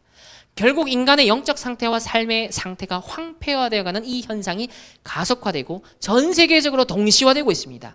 세대를 초월하여 국가와 민족을 초월하여 237 비슷한 문제와 상태로 수렴에 들어가고 있다는 거죠. 하라리는 인간이 미래의 호모 데우스라는 새로운 종으로 진화하는 과정에서 이제 신이 되는 인간이 된다는 거죠. 업그레이드된 인간이 된다는 거예요. 진화하지 못한 경쟁력을 잃고 도태되는 수많은 평범한 사람들이 생겨날 것이다. 이 무능한 계급을 가리켜서 그들은 경제적, 정치적, 예술적으로 어떤 가치도 없고 사회의 번영, 힘과 영광에 아무런 기여도 하지 못하는 사람들이다.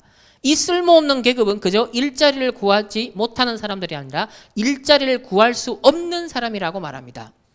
호모데우스까지 가지 않더라도요. 지금 인공지능이라든지 또 4차 산업에 지금까지 발전되어지는 흐름, 앞으로 수년 안에 현실화될 상황들을 고려할 때 우리가 집중력을 놓치고 중요한 하나님 주신 것들을 이건 나의 현장을 놓치게 되어지면 결국은 이 유발 하라리가 경고하는 그 대열에 우리 렘넌트들이라고 해서 예외가 아닐 수 있다는 거죠. 이게 현대판 노예포로 속국 상황이 될 수 있다는 겁니다. 그래서 전도자가 이제 영적 문제 올 수밖에 없죠. 영적 문제 시대에 만났는데 여러분 때는 더 만날 것이다. 4차 산업이 본격화되는 날 정신병자 꽉 나올 것이다. 여러분 때가 오면 오히려 교수님들이 돌아서 여러분에게 치료받으러 올 것이다. 엄청난 문제의 위기가 오지만 많은 사람들이 중독되고 황폐되어 가고 무능에 빠지지만 그래서 반대로 복음의 빛을 가지고 바라고 있으면 중요한 답을 갖고 시스템을 구축하고 있으면 그 현장으로 치료받을 수밖에 없는 치유를 원하는 그래서 어떤 면에서 21세기에 정말 이 복음운동 전도운동이 새롭게 부흥운동으로 일어날 수도 있다는 거죠. 예수 그리스도로부터 위임된 초대교회의 영적 치유 전도는요. 이 사도 시대뿐만 아니라 거의 4세기에 이르기까지 교회의 주요 전도 방법으로 적용이 되었습니다. 이것은 결국 로마 제국을 복음화시키는 주요 지렛대가 되었는데요. 아돌프 하르낙이라는 이 신학자는 기독교 선교가 초대교회로부터 오늘날까지 광범하게 확장된 근본 이유에 대해서 그리스도인들이 영적 전쟁에서 귀신을 추방하고 병자들을 치유하는 하나님의 탁월한 무기를 소유하기 때문이다라고 바르게 지적을 합니다. 고대 로마 제국은 귀신들에게 심각하게 시달리던 세계였습니다. 빵과 서커스, 육신적인 의식주 문제만 해결하는 그런 로마 강대국이 결코 해결할 수 없었던 숨은 영적 문제, 정신 문제가 가득했죠. 광대한 제국은 결국 복음의 능력 속에서 치유 전도에 의해서 조용히 정복되어 갔던 것입니다. 그래서 이 많은 위기인 것 같으나 우리 전도자들에게는 절호의 치유의 중요한 응답들을 우리가 현장화할 수 있는 기회가 오고 있다는 거죠. 다음으로 서밋 시대인데요. 창세기 6장 4절 6절에 당시에 땅에는 네피림이 있었고 그들은 용사라 고대의 명성 있는 사람들이었더라. 고대 세계에 창세기 6장 그 당시에 서밋들이 나옵니다. 세상 서밋들. 그들의 특징을 이렇게 말합니다. 죄악이 세상에 관영하고 가득하고 마음으로 생각하는 모든 계획이 항상 악할 뿐이다 라고 말합니다.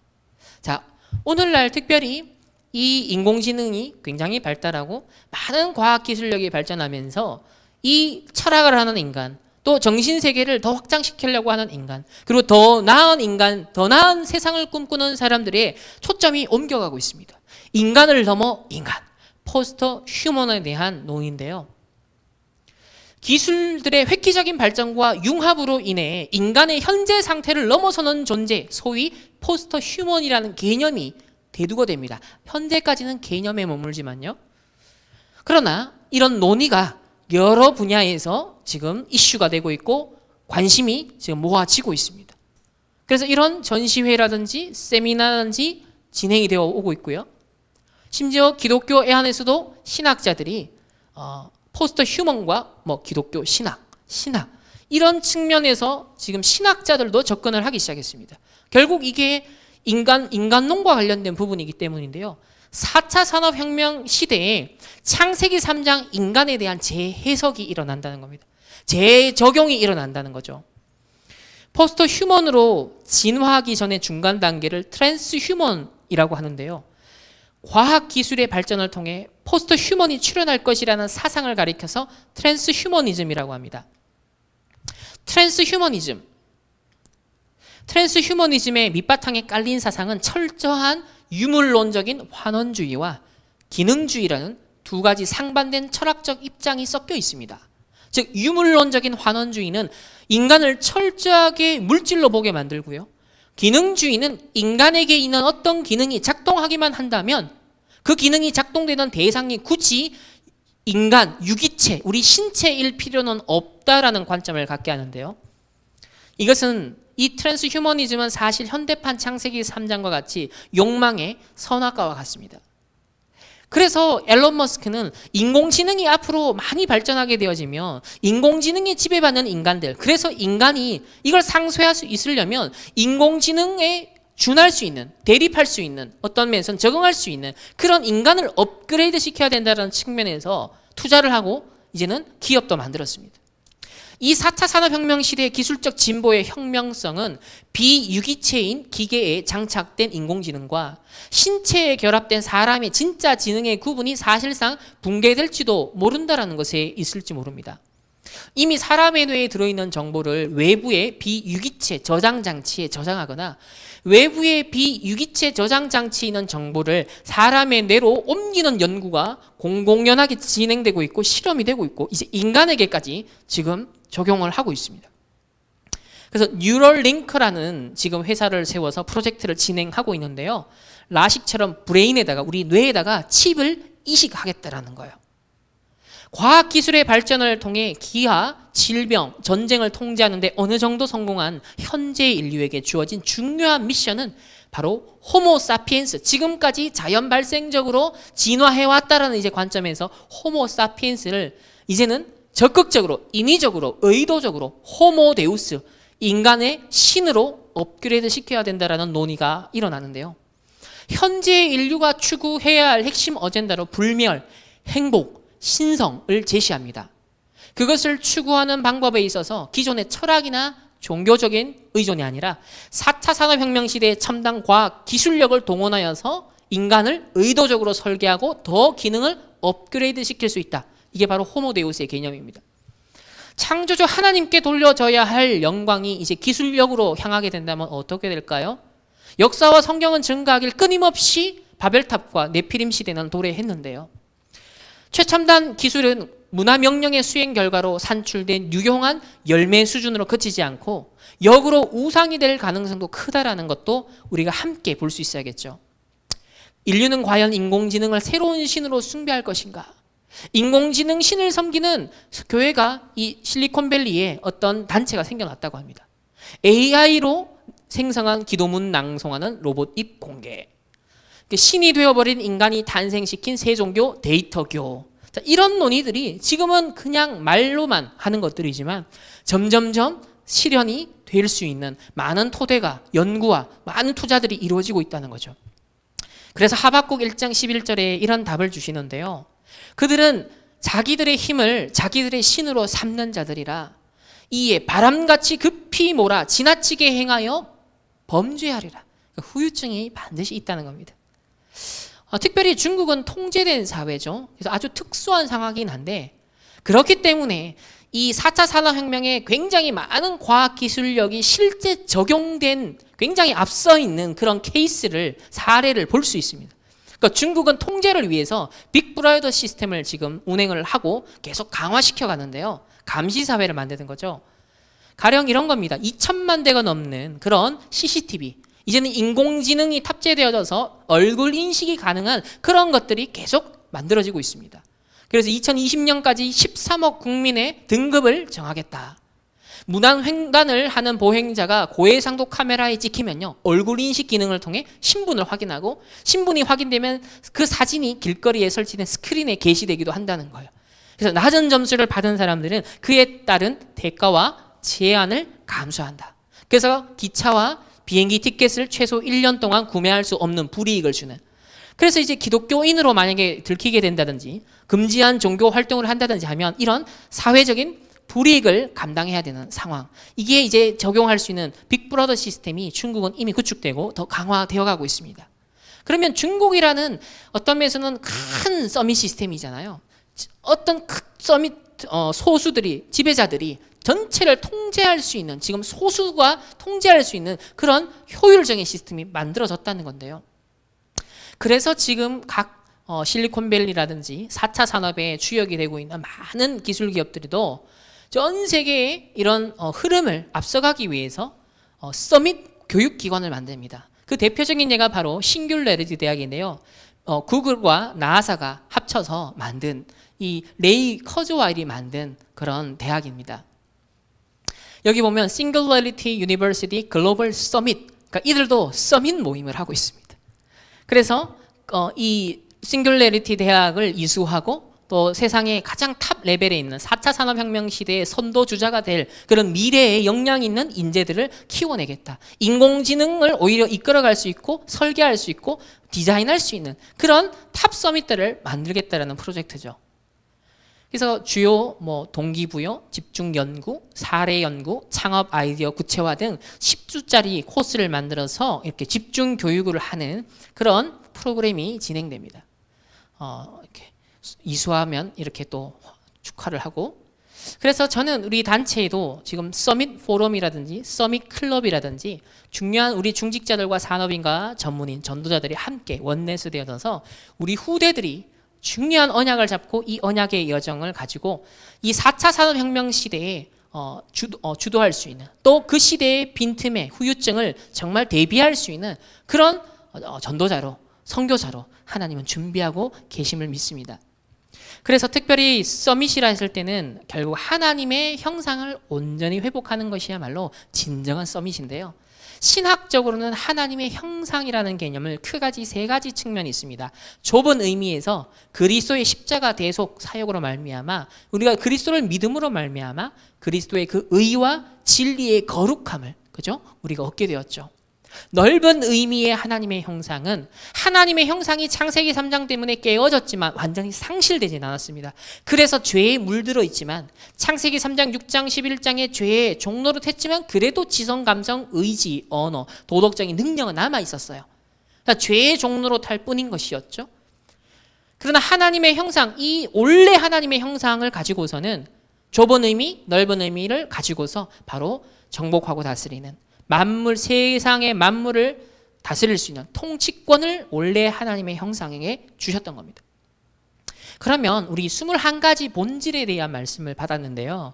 이것을 다시 재해석하면 결국 그리스도 하나님 나라 성령 충만이라는 성경의 66권을 압축하면 결국 이 언약이죠. 이게 기록된 성경, 로고스입니다. 이 기록된 말씀이 나를 뚫고 들어오는, 관통하는 레마의 말씀, 적용되는 말씀이 될 때 결국 그 그리스도 하나님 나라 성령 충만이 내게 천명, 소명, 사명이 되죠. 결국 당년, 필연, 절대가 되는 겁니다. 이것이 어떤 면에서는 지성회복 아닐까요? 하나님의 로고스의 말씀이 나를 관통하여 들어올 때 내 생각이 회복되는 겁니다. 나의 지성이 하나님의 형상에 그리스도를 통해 회복이 되는 거죠. 그러니 당연한 걸 분별하는 겁니다. 필연적이고 절대적인 것을 분별하고 선택하는 거예요. 그러면 이 속에서 당연하고 필연적이고 절대적인 것을 언약의 여정을 가다 보니 일심이 되고 전심이 되고 지속이 되는 거죠. 결국 감성은 어떤 독자적인 개별적인 활동을 하는 어떤 주체가 아니라 감성 자체가 주체하는 게 아니죠. 감성은 어떤 겁니까? 기여하는 거죠. 무엇인가 사람이 어떤 걸 한다 생각한 그것이 실현되는 데 있어서 중간에 그것이 마음에 그렇구나 실제로 옮기게 하는 중요한 역할을 하는 게 감정이고 감성의 기능인데요. 이것이 상처에 휘둘리고 있고 동기에 휘둘리고 있고 창세기 3장, 6장, 11장 사단의 나라를 이루는데 사실 오늘날 휘둘리고 있습니다. 그러니까 흑암 세계관, 흑암 사상, 많은 사단이 종노를 할 수밖에 없는 것에 오늘날 휘둘리고 있거든요. 그러나 로고스의 말씀이 레마로 나를 뚫고 들어오고 그 천명 사명 속에서 당연 필연 절대 전도자로서 인식하게 될 때 그렇구나, 내가 이걸 위해 올인해야겠구나, 이걸 위해서 한 인생 집중해야겠구나, 일심 전심 지소, 이게 우리의 진정한 하나님의 형상의 감성 회복이죠. 이래 되니 어떻게 됩니까? 의지가 오직이 되고 고집이 아닌 오직이 되고 유일성 재창조. 그래 되니까 어떻게 됩니까? 결국 좁은 의미, 넓은 의미의 하나님의 형상을 이 그리스도 하나님 나라 성령 충만을 통하여 회복을 하게 되니까 만물에 대한 통치권이 발휘가 되기 시작합니다. 24, 25 영원하니까 어떤 주제, 어떤 분야든지 하게 되면 작품이 나올 수밖에 없죠. 결국은 이것이 각인뿌리 체질을 바꾸고 또 다른 사람의 각인뿌리 체질을 바꿀 수 있는 문화로 소개가 되고 오늘날 플랫폼을 통해 전 세계화되는 것은 시간 문제인 거죠. 이걸 다시 보면 결국 영적 서밋, 기능 서밋, 문화 서밋, 이것이 이 서밋 시대에 4차 산업혁명 시대에도 서밋들이 일어나고 있습니다. 고대의 용사들이 일어나서 네피림 시대를 열었던 것처럼 이 시대도 마찬가지입니다. 이때 하나님은 하나님의 형상을 온전히 회복한 영적 기능, 문화 서밋이 일어나기를 하나님은 기다리고 계시죠. 결론입니다. 전도자로서 우리는 어떤 결론을 내릴 수 있을까요? 우리가 늘 그리고 묵상하고 전달하는 구원의 길 메시지, 결국 이 책받침 하나, 이 메시지 안에 이미 모든 것들을 볼 수 있습니다. 하나님의 형상대로 지음받은 그 인간, 하나님과 함께하고 예배하며 행복을 누리던 인간이 하나님을 떠났습니다. 그 비극이 결국 모든 문제의 원인이 되었죠. 그래서 인간이 거기서부터 빠져나가기 위해서 몸부림을 칩니다. 그 결과가 사도행전 13, 16, 19장으로 나타나죠. 그래서 인간의 방법론이 대두가 되는데요. 마술, 점술, 우상, 종교, 명상, 선행, 철학, 정치, 경제, 오늘날 과학, 기술까지도, 이제는 각종 문화, 중독까지도. 어찌 보면 이 모든 것이 하나님을 떠난 인간이 자기의 수치와 자기의 약점을 가리기 위해서 빈 곳을 채우기 위해서 자신을 스스로 가렸던 무화과 나뭇잎 치마와 같은 기능을 하는 게 아닐까요? 끊임없이 또 가려야 되는, 또 말라 비틀어지면 또 가려야 되는 그런 것들이 많은 발전을 이룬 것 같으나 끊임없는 흑암운동 공허가 연속되고 반복되는 인간의 영적, 실존적 상태. 그래서 사상과 문화와 역사로 나타날 뿐이었던 거죠. 어쩌면 4차 산업혁명 시대에도 중요한 세계복음화의 지렛대가 되는 동시에 그 속에 있는 많은 사람들은 중독될 수밖에 없고 흑암운동 공허에 빠져들 수밖에 없는 취약한 상태에 있지 않을까요? 그래서 4차 산업시대에 오면서 영적으로 다 무너진다. 여기에 시대 살리는, 사람 살리는 주역에 대한 찬스가 온다. 앞으로 렘넌트 시대가 온다. 영적으로 무장하지 않으면, 기도할 줄 모르면 앞으로 아무 힘이 없어진다. 완전 기계의 종이 된다. 계속 발전하면 무시무시한 시대가 올 것이다. 4차 산업의 후유증을 막는 기도 계획과 시스템을 세워라. 앞으로 기도할 줄 모르면 인공지능에게 망해버린다. 큰 혼란 속에 빠진다. 교회가 기도를 안 가르치고 복음을 바르게 안 가르치기 때문에 우상 숭배하는 사람들이 대들고 있다. 우리 하나님이 우리에게 그냥 기도해라 한 게 아니다. 어마어마한 비밀을 우리에게 주셨다. 이번 주 우리 본부 1부, 2부 예배 때 과거 상처, 광야의 고통, 미래의 불안에 사로잡히면 감사가 사라지고 불평하다가 그리고 불신앙을 선택한다. 결국 영적, 정신적, 육신병이 온다. 이때 하나님이 주신 중요한 말씀이 안식년이다 그랬습니다. 지금까지 받은 모든 은혜를 집중적으로 내 것이 되도록 만드는 영적 시스템, 미래 시스템 만들어 실제 가나안 정복을 할 수 있는 영적인 능력을 길러라. 이걸 체험하고 후대에게 전달하라. 이게 바로 안식년의 아주 중요한 본질이었습니다. 즉 가나안 정복이라는 미래를 앞두고 이 4차 산업시대라는 미래를 앞두고 그 후유증이 예상되는 시대를 앞두고 어마어마한 흑암운동 공허가 일어날 수 있는 상황, 동시에 가나안 정복, 세계 정복의 세계 복음화의 절호의 성취의 시간표가 올 것인데 난 만만치는 않을 것이다. 그러니 이때까지 들은 메시지, 알고 있다라고 생각하는 메시지, 그것을 진짜 내 것 되게 만드는 집중석으로. 그래서 1년간 뭐 해라? 중요한 안식년을 가져라. 이런 의미. 그럼 매일 그걸 찾고 예배 때마다 찾아라.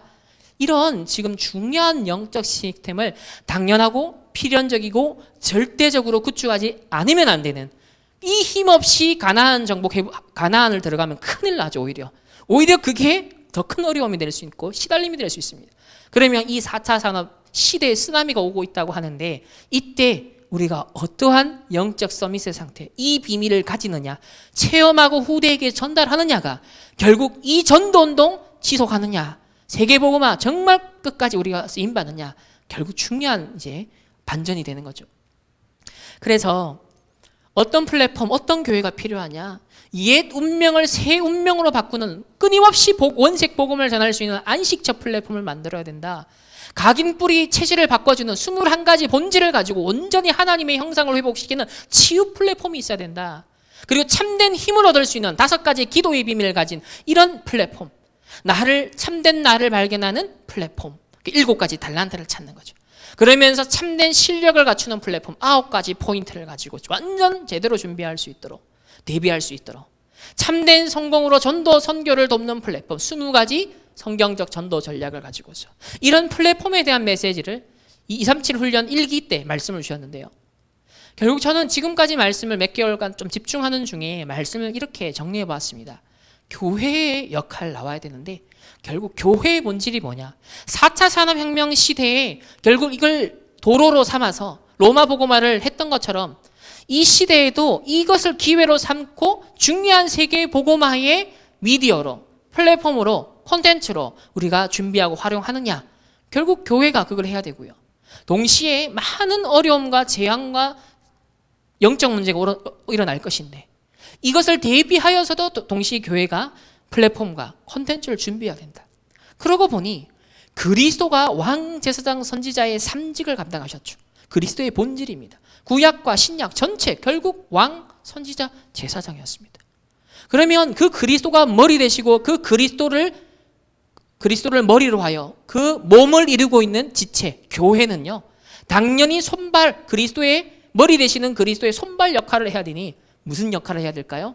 왕적, 선지자적, 제사장적 역할을 당연 필연 절대적으로 할 수밖에 없죠. 그러니 결국 237 치유 서밋이라는 언약이 당연한 것이고요. 인턴십, 미션, 포럼 당연한 것입니다. 말씀, 기도, 전도를 통해 인도받을 수밖에 없는, 이게 당연한 것이죠. 이것을 놓치게 되니까 왕, 제사장, 선지자, 이걸 놓치게 되니까 현장에는 3단체가 일어나서 그 역할을 대신하고 있습니다. 그래서 오히려 창세기 3장, 6장, 11장을 더 알고 모르고 퍼뜨리고 있습니다. 그래서 선교적 기업, 문화적 기업, 사회적 기업이 원래 전도 선교를 위해 주신 플랫폼인데 3단체에 빼앗겨 버렸습니다. 그래서 이 시대에 이 4차 산업혁명 시대의 물결이 우리에게 다가오는 이 현 시점에 어떠한 교회를 준비하고 어떠한 성도로서, 중직자로, 산업인으로, 렘넌트로서 우리가 언약을 잡아야 될 것인지를 깊이 묵상하는 시간이 되기를 원합니다. 그래서 우리 다락방 전체의 흐름이 결국 제1, 2, 3, 4, 5 RUTC로 요약되죠. 완전 원색 복음을 각인 뿌리 체질하고 집중할 수 있는 모으는 운동이 있어야 되겠죠. 결국은 이 4차 산업혁명 시대에 모든 현장 각계각층이 또 파고들어서 현장을 살리고 복음을 전하는 렘넌트의 파송이 일어나야 됩니다. 많은 현장이 어떻게 되었습니까? 중독으로, 또 많은 현장이 무너지고 있습니다.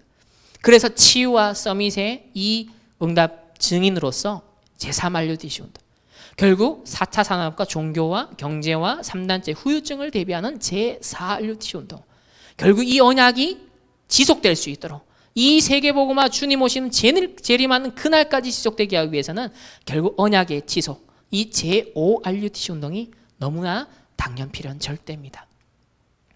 창조 세계는 일종의 오픈 시스템인데요, 결정적으로 프로그램화된 과정이 아니라 창세기 3장의 노예 의지 속에 있는 인간, 그리고 창세기 3장 문제가 해결된 구원받은 하나님의 자녀로서 자유의지를 가진 인간에 의해 다양하게 펼쳐질 수 있는 여러 가능성이 잠재되어 있습니다. 우리가 본질적으로 하나님의 문화 명령을 하나님의 형상 가진 자로서 수행하는 존재라면 이게 결국 정복하고 다스리고 세계복음화를 이루는 건데요. 하나님의 창조 세계는 멈춰져 있는 것이 아니라 매우 역동적인 것입니다. 이는 창조된 세계를 하나님 자녀의 언약의 여정 CVDIP를 통하여서 하나님의 영광을 위한 방향으로 경영해야 함을 뜻하죠. 그렇다고 할 때 이 4차 산업혁명의 흐름을 누가 주도하느냐? 이미 3단체가 이것을 주도하고 있는데요. 그럼 우리가 그걸 따라가고 흉내낼 수 있느냐? 그렇지 못할 수도 있습니다. 그래서 그 다음 것을 봐라. 그 후유증을 봐라 라고 하시는 거죠. 빼앗겨버린 3단체와 4단에게 빼앗겨버린 이 6가지 도구를 이제 그리스도 하나님 나라 성령 충만의 언약을 가지고서 우리는 되찾아와야 된다. 무엇을? 후유증을 치유할 수 있는 시스템, 콘텐츠, 플랫폼을 준비할 수 있도록.